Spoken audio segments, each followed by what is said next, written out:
Firman Tuhan yang menjadi renungan kita pada pagi hari ini, tanggal 8 Januari 2024. Kitab 2 Samuel 8 ayat 1 sampai 14. Berikutnya kemenangan-kemenangan Daud. Sesudah itu Daud memukul kalah orang Filistin dan menundukkan mereka. Lalu Daud mengambil kendali pemerintahan atas ibu kota dari tangan orang Filistin. Dan ia memukul kalah orang Moab, lalu sambil menyuruh mereka berbaring di tanah, ia mengukur tempat mereka dengan tali. Diukurnya 2 kali panjang tali itu untuk mematikan, dan 1 tali penuh untuk membiarkan hidup. Maka orang Moab takluk kepada Daud dan harus mempersembahkan upeti. Selanjutnya Daud memukul kalah Hadadezer bin Rehob, Raja Joba, ketika ia pergi memulihkan kekuasaannya pada sungai Efrat.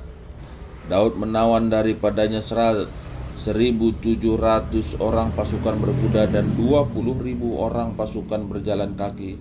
Lalu Daud menyuruh memotong urat keting segala kuda kereta, tetapi dengan meninggalkan 100 ekor kuda kereta.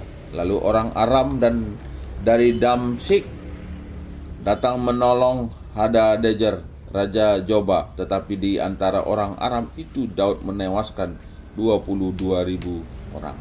Kemudian Daud menempatkan pasukan-pasukan pendudukan di daerah orang Aram dari Damsyik.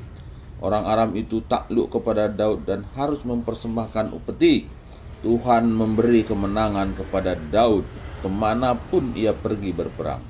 Sesudah itu Daud mengangkut perisai-perisai emas yang dipakai oleh anak buah Hadadezer, lalu membawanya ke Yerusalem. Dan dari Betah dan dari Barotani, yaitu kota-kotanya Hadadezer, Raja Daud mengangkut amat banyak tembaga.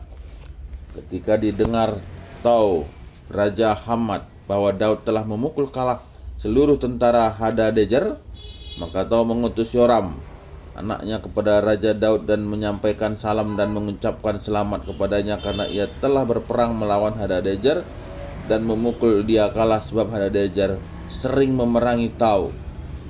Dan Yoram membawa barang-barang perak, emas, dan tembaga. Juga barang-barang ini dikhususkan Raja Daud bagi Tuhan bersama-sama perak dan emas yang berasal dari segala bangsa yang ditaklukkannya, yakni perak dan emas dari orang Aram, dari orang Moab, dari orang Amon, dari orang Filistin, dari orang Amalek, dan dari jarahan yang dirampas dari Hadadezer bin Rehob, Raja Joba. Demikianlah Daud mendapat nama, dan ketika ia pulang ia menewaskan 18.000 orang Edom di lembah Asin. Lalu ia menempatkan pasukan-pasukan pendudukan di Edom, di seluruh Edom ditempatkannya pasukan-pasukan pendudukan, sehingga seluruh Edom diperbudak oleh Daud. Tuhan memberi kemenangan kepada Daud kemanapun ia pergi berperang. Ya, jadi ini cerita ataupun sejarah peristiwa pasca kedudukan Daud menjadi raja untuk menguasai wilayah yang lebih luas.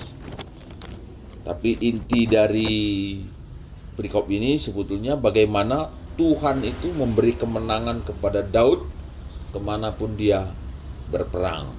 Nah, Tuhan memberi kemenangan kepada Daud kemanapun ia berperang.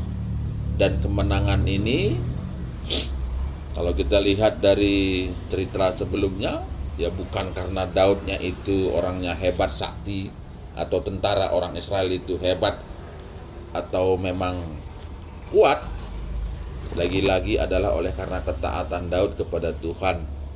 Dalam setiap peperangan, kalau kita lihat dari sebelumnya, Daud selalu bertanya kepada Tuhan apa yang harus dilakukan. Nah, tentu ini juga jadi perenungan bagi kita bahwa untuk mencapai kemenangan di dalam peperangan kehidupan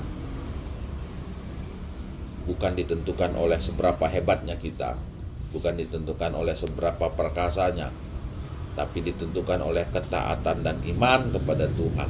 Dan inilah yang menjadi renungan bagi kita. Dan percayalah apa yang disampaikan Tuhan kepada Daud bahwa Tuhan memberi kemenangan kepada Daud kemanapun ia pergi berperang. Dan tentu menjadi pertanyaan bagi kita, seberapa besarkah iman kita? Seberapa besarkah kita menaruh harapan kepada Tuhan? Seberapa besarkah kita selalu bertanya kepada Tuhan dalam setiap peperangan kehidupan yang kita lakukan? Nah, tentu ini menjadi perenungan bagi kita. Dan ya tentu marilah kita pun belajar dari iman Daud. Belajar dari apa yang dilakukan oleh Daud sebagai manifestasi iman untuk mendapatkan kemenangan demi kemenangan. Oleh karena Allah yang memberikan kemenangan bagi Daud itu adalah Allah yang kita sembah saat ini. Kitalah yang menjadi Daud pada era saat ini. Marilah kita berharap, percaya, dan selalu bertanya kepada Tuhan dalam setiap peperangan kehidupan untuk dapat memberikan kemenangan demi kemenangan. Ketuaan kalau sembilan kata di bata, dengan silahkan saya pas kita. Haleluya. Amin.